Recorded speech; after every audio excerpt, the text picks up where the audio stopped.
राधे राधे दोस्तों, कैसे आप सब। आशा करती हूँ ठीक होंगे। और मैं सोनम स्वागत करती हूँ मेरे न्यू ब्लॉग में। और जैसा कि आप जानते हो कि मायके आई हुई हूँ। और आज मेरे मायके का है लास्ट दिन, क्योंकि आज मैं जा रही थी। तो ये मेरा खेत है हम लोग का मतलब। और यहाँ पर मेरे संजय चाचा जी रहते हैं, उनका एक घर यही है, मतलब गाँव पे भी है लेकिन वो यहीं रहते हैं।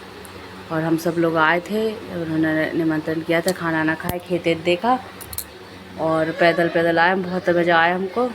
और फिर मैं आ गई खाना खा के सीधा घर। और घर आई तो देखे तो बहुत सारे मेहमान बैठे थे। ये मेरी बड़ी बुआ सास है, ये उनकी बहू है, तो पहली बार घर पे आई है। और सब लोग बैठे थे, फिर चाय नाश्ता किया, वो चले गए।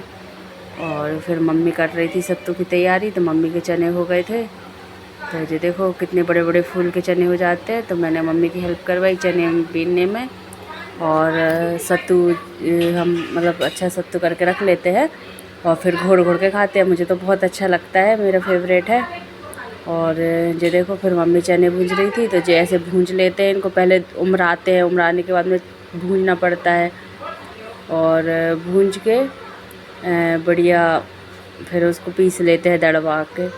और हमारा के पापा जी आ जा चुके थे जबलपुर से, तो उन्होंने लाए थे समोसा और जलेबी। आज हमारे देवता पूजे थे दशहरा के दिन, तो फिर समोसा जलेबी लाए, तो मैंने एक समोसा खा लिया। तो फिर मुझे भूख ही नहीं लग रही थी और खाना खाने की।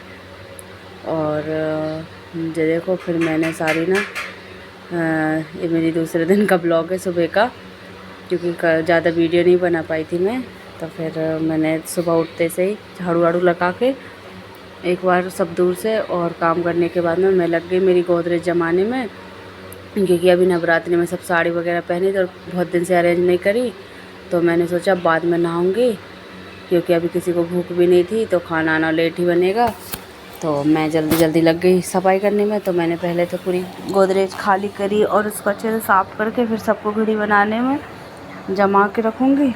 अभी शादी भी है रिश्तेदार में, तो मैंने कहा जल्दी से सब साड़ियाँ छांट के अलग कर देती हूँ। फिर एंड टाइम पे ना पेटीकोट मिलते, ना कुछ ब्लाउज़ मिलते, इधर उधर रहते हैं। तो मैंने कहा जल्दी से सब कुछ अपना अपना जगह पे रख दूँ। देखा तो एक अच्छी छोटी समायरा की छोटी हाफ टी शर्ट मिली, मैंने कहा निकाल लूँ, डुग्गू पहनेगा। और फिर मेरा सब अरेंज हो चुका था। और डुग्गू देखो कितना ज़्यादा रो रहा है। अभी तो कमरे की और बाकी सफाई करनी है। बाकी मेरी गोदरेज सब अरेंज हो चुकी है। मैंने सारी साड़ियाँ अलग छांट के और बाकी बैग वगैरह डाल दी जो नहीं पहनना है।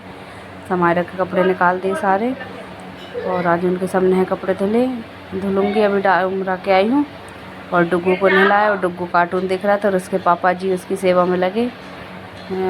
तो आज बहुत सपोर्ट में लगे, क्योंकि वो खिला लेते हैं और डुग्गू उनके पास रहता है, बहुत अच्छा है। और मिस्टर जी भी घर आए, मतलब बहुत अच्छा लग रहा था, सब लोग घर पे साथ है। और मैं अभी नहाई भी नहीं हूँ, 11 बजे वैसे ही बज गए थे। तो मैंने कहा एक दिन और कचर मिटा देती हूँ, बच्चों ने फिर से कचर कर दी थी।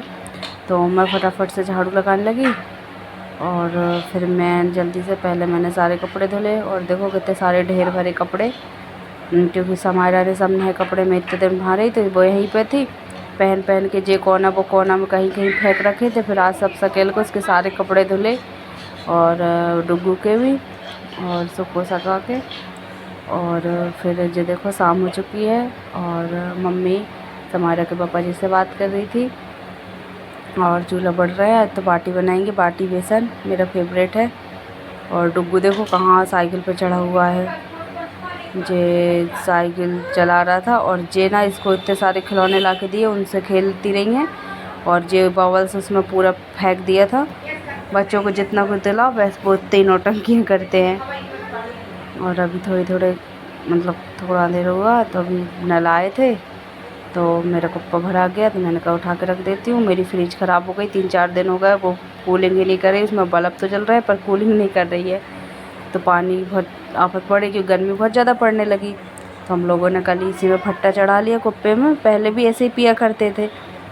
तो अब अच्छे से ढक के रख देती हूँ, तो रात भर काम हो जाएगा। और मम्मी आरती की तैयारी कर रही थी, और मैं फिर देखने लगी अक्षरा वाला नाटक। ये देखो का कितना पुराना नाटक है और अभी भी चलता है, मुझे तो बहुत अच्छा लगता है। जितनी बार चला मैंने उतनी ही बार देखा।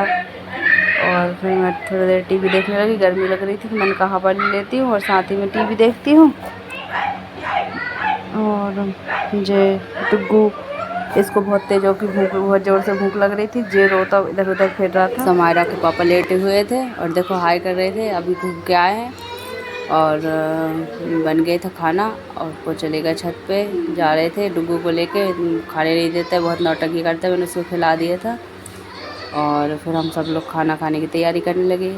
मम्मी का तो उपास था, तो ये देखो बढ़िया बेसन रोटी और 4 बाटी मम्मी ने तब मतलब ऐसे ही डाल दी थी, तो वो सिक गई और बहुत अच्छी लगती है मुझे बेसन के साथ बाटी। तो मैं बैठ के नीचे खाना खा रही थी, तो फिर समारा के पापा जी ऊपर चले गए सबको ही, तो थोड़ा लाइट भी चली गई थी। तो फिर फटाफट से मैं देख रही थी टीवी और मैंने खाना स्टार्ट करा। और बेसन बहुत टेस्टी बना था, बहुत अच्छा लगता है मुझे, तो बहुत अच्छा लगा। और गरम गरम था तो मैं फूक खा रही थी, क्योंकि मुझे बहुत तेज़ होकर भूख लगी, सुबह से मैंने कुछ खाया ही नहीं था। और ना साथ में नाटक देख रही थी, नागिन चल रहा था। और फिर मैं पहुंची छत पे, और छत पे पहुंची और देखो लाइट आ गई। फिर मिस्टर जी भी ऊपर आ गए थे, तो मैंने वहीं बैठ के खाना खाया और बहुत अच्छा लग रहा था। लेकिन हवा नहीं बिल्कुल भी नहीं चली, बहुत तेज़ गर्मी पड़ने लगी अचानक से। और ये देखो हमारे गमले रखे हैं और ये बैगन का पेड़ लगा है। और प्लीज़ गाइस, मेरी वीडियो अच्छी लगती है तो मेरे चैनल को सब्सक्राइब कर